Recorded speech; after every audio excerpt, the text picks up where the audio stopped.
Hello YouTubers, diecast collectors, what is up? It's me, the J-Man63, and I just posted a review of the 1/18 scale Eleanor, so I figure while I'm thinking about going in 60 seconds, I figure I may as well do a 1/64 scale review. Alright, so I've had this film tin for good Lord knows how long, and I've never actually reviewed this. When I live with my mom, I didn't actually decide to review this until now. I don't know why it didn't occur to me. They used to package them like this. I think they had problems with people, taking the cars out. Then they put these in a clamshell pack, which obviously, if I'm going to get one of these in a clamshell, I'm obviously opening it so I can enjoy the cars.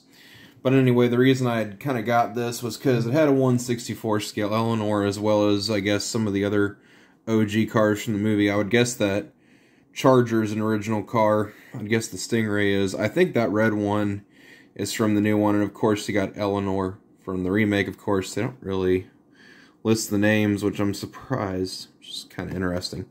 So, we're going to unbox this. We're going to review it. We're going to show it. I figured I'd do.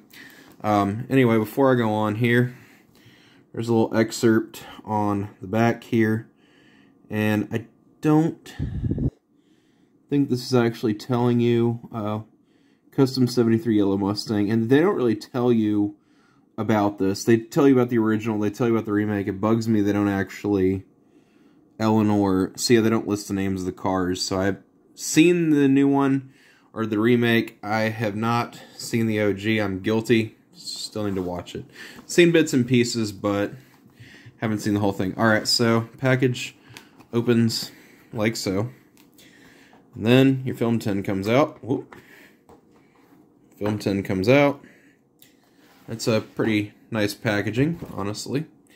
I do like the whole film reel aspect of that. It's got a nice foam, and it has the cars on it. I've always liked these film reels. I just, to justify paying the amount of money, well, when my mom would pay the money she did on some of my collection, which obviously she had a little bit. So, now we're going to start with here. Let me see if this comes off. I think it does. Actually, we're just going to leave it on there. See how to pull this off without screwing it up. Okay, so I don't know how to do that. So it might take me a minute just to get the cars out. So we're going to get the cars out one by one. And obviously the easiest way is just to drag it out via the rear bumper. Trying to kind of manhandle these to get them out. Alright, so here's Movie Star Mustang. In case you're not aware, there's actually...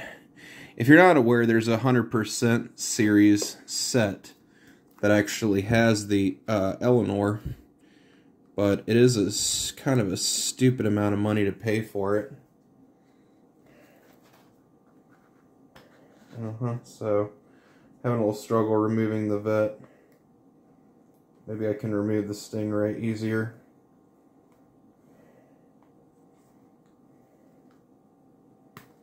Oop. Come on. Oop. On here.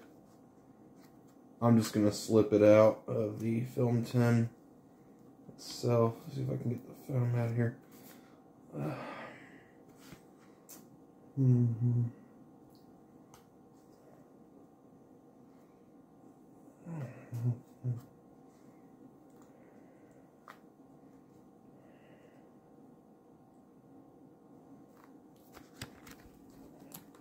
See if I can get this out. Sorry guys, it is taking me some time to get these out of here.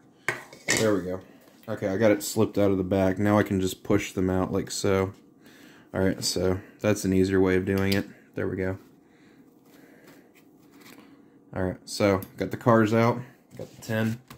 Alright, let's close this up. Let's review the cars. Sorry about that. A little bit of time in between there, but not too long. I didn't mean for that to necessarily be an unboxing, and the next time I do this, I'm going to be unboxing them, and we'll just display them like so.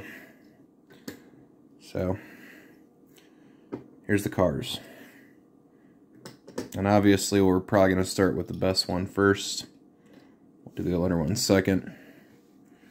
But here we go. Alright, so very cool set here. We're actually going to showcase some photos of these later on, so if you're paying attention, look on Facebook and we'll have a few posted. Alright, so the first car off here is, of course, the 67 Eleanor Mustang. My only real issue with this car, and it's not a huge one, is they have some flash molding issues between some of the spokes if you're looking real closely. Although, however, it's not super prominent. Actually, I think some of the flash, this had more flash plastic that was having, because where the spokes were, was kind of how they molded them. But it's gotten better over the last the time I've had it. So, yeah. Side mirrors. Cool thing about this, the doors actually open, which is unlike the other Greenlight models. Nicely jeweled headlights fronted here. So I don't know why they can get jeweled headlights on this, but the rest of the Greenlight models we can't get jeweled headlights, but they did a pretty good job on this casting, and I'm trying to get it in focus here. There we go. Okay, so there's the side exhausts. There's the underside number. Let's see, it is 44435, so it's not very high. It's a pretty high production number. And I wish they didn't just do a sticker. That kind of drives me nuts that they don't serialize the plate. So, pretty well done. You got marker lights in the rear, license plate down there. Did a pretty good job on the exterior of this one. Alright, so I'll show underneath the hood. Pretty nice motor compartment. Let me see if I can get it to focus. Oh, come on.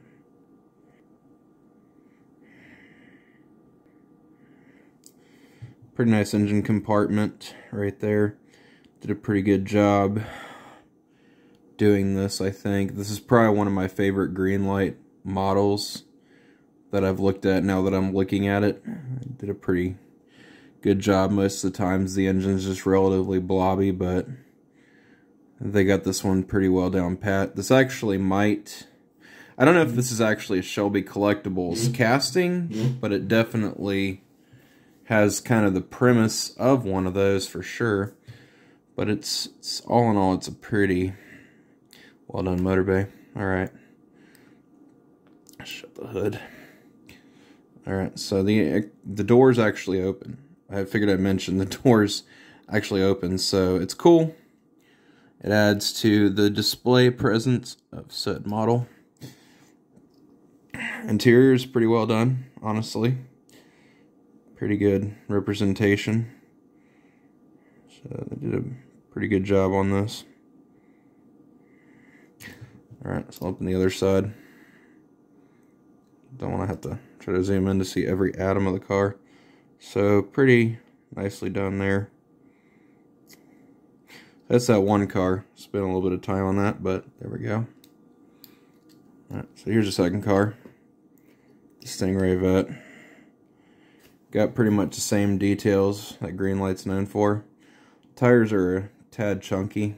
Some of these Greenlights, they are pretty substantial tires.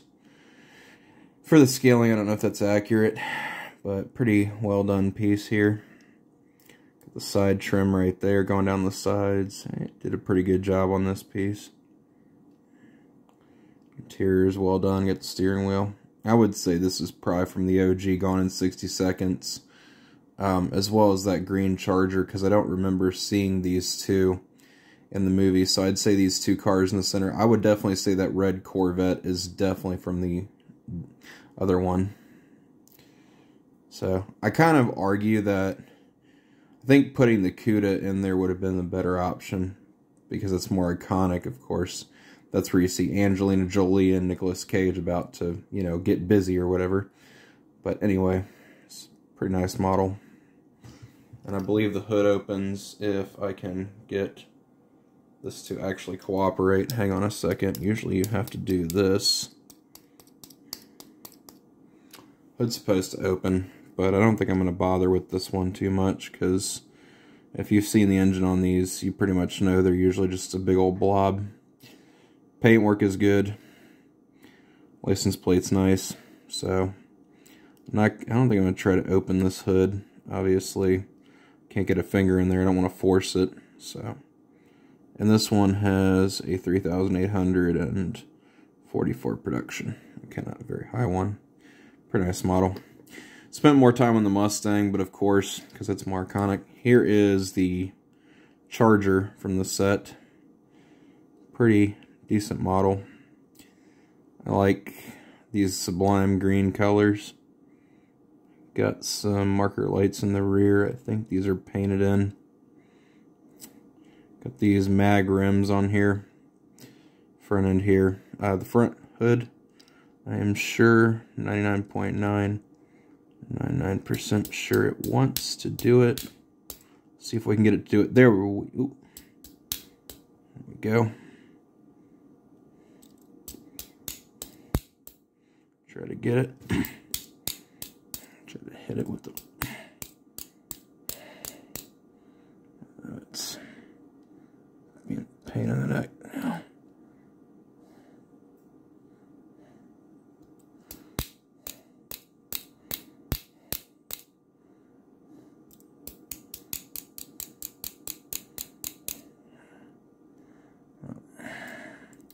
I can't get it to open either, but I'm sure it looks about the same as...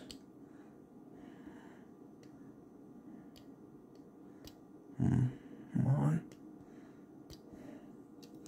Trying to get it open.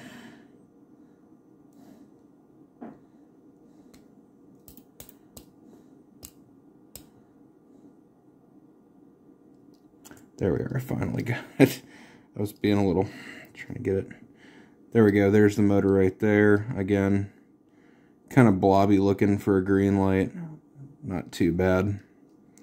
But otherwise, nonetheless, pretty cool model. The Charger. I'm going to shut the hood. It's a nice solid closing. All green lights usually have pretty solidly closing hood hinges. I don't always like the opening hoods. I kind of wish, like this one reviewer had said, they just had jeweled headlights, but still, they aren't bad models for the usual price, the entry fee. Here's the Corvette, and I'm going to try to hurry this up because I want to get going quickly on this vid and try to get the other couple film tins knocked out today.